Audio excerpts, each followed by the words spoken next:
மதுரையில் தாவேக தலைவர் நடிகர் விஜய் படப்பிடிப்புக்காக வந்திருக்கிறார். அவரோடு சேர்ந்து அவருடைய வாகனத்துக்கு பின்னாடி நூற்றுக்கணக்கான வாகனங்களில் தாவேக தொண்டர்கள் படையெடுக்க தொடங்க காவல்துறையுடைய திட்டம் என்னென்ற கேள்வி எழுந்திருக்கிறது. செய்தியாளர் ஜெகன் கூடுதல் விவரத்தோடு இருக்கிறார். ஜெகன், இப்போது விஜய் அவர்களுக்கு மட்டும்தான் அனுமதி அப்படின்னு சொல்லப்பட்டது. பின்னாடி நூற்றுக்கணக்கான வாகனங்கள் இருக்குது.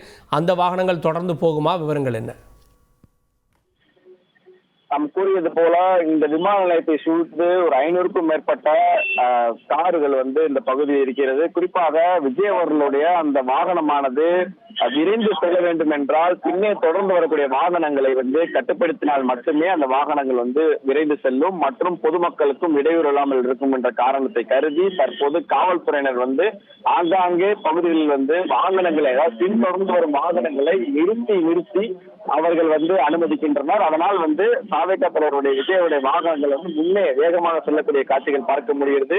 அது மட்டும் இல்லாமல் தற்போது இந்த அம்பேத்கர் சிலை மீண்டும் அந்த பகுதியில் டிராபிக் ஜாம் ஆகியிருக்கிறது. அந்த பகுதியில் அவர் கடந்து முடித்த பின்பு மண்டல நகர் பகுதிக்கு அவர் சென்ற பிறகு பார்த்தீங்கன்னா திருமங்கலம் பைபாஸ் சாலையில் அவர் அந்த வாகனத்தை எடுத்து செல்லும் பொழுது வேகமாக செல்லக்கூடிய வாய்ப்புகள் இருக்கும்.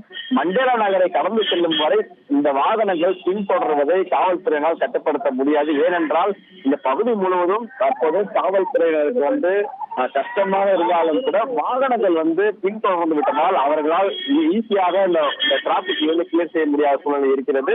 மேலும் அவரது வாகனமானது இன்னும் அம்பேத்கர் சிலையை கடக்கவில்லை. இந்த பகுதியிலிருந்து கடப்பதற்கு இன்னும் சில தாமதமாகின்றது. இதன் பின்பு அவர் 4 வழி பிரதான சாலை 4 வழி சாலையை அவர் எடுப்பதற்கு இன்னும் ஒரு சற்று நேரம் எடுக்கும் என்று தெரிகிறது. அதன் வரை பின்தொடர்கிற வண்டிகளை காவல்துறையினர் கொஞ்சம் கொஞ்சமாக பிளாக் செய்து அவர்களை பின்தொடர விடாமல் அவர்களை தடுத்து நிறுத்திக் கொண்டிருக்கிறார்கள். அதனால் சற்று கொஞ்சம் விஜய் அவருடைய வாகனம் வேகமாக செல்லக்கூடிய காட்சிகள் பார்க்க முடிகிறது. அது மட்டும் இல்லாமல் இந்த கூட்டமானது நாம் ஏற்கனவே கூறியது போல 14 வருடங்களுக்கு பின்பு விஜய் அவர்கள் மதுரைக்கு வருகிறார்கள். இதற்கு முன்பு பார்த்திருந்தால் நண்பன் திரைப்படம் வெளியான போது அந்த நண்பன் திரைப்படத்தை ரசிகர்களுடன் உற்சாகமாக பார்ப்பதற்காக அவர் வந்திருந்த போது வந்த கூட்டங்களை விட இது பல மடங்கு கூட்டங்கள் தற்போது அதிகரித்திருக்கிறது. அதான் பார்த்து கொண்டிருக்கிறோம். மேலும் இந்த பகுதி முழுவதும் அவர்கள் எதிர்பாராத விதமாக, குறிப்பாக காவல்துறையினர் எதிர்பாராத விதமாக இந்த கூட்டங்கள் தற்போது சேர்ந்திருக்கிறது. கடந்த வாரம் அந்த பூத் கமிட்டி மீட்டிங் கோயம்புத்தூர் நடைபெற்றது போது பாத்தீங்கன்னா ப்ரீ பிளான்டா அந்த ஈவெண்ட் அவங்க பிளான் பண்ணியிருந்தாங்க.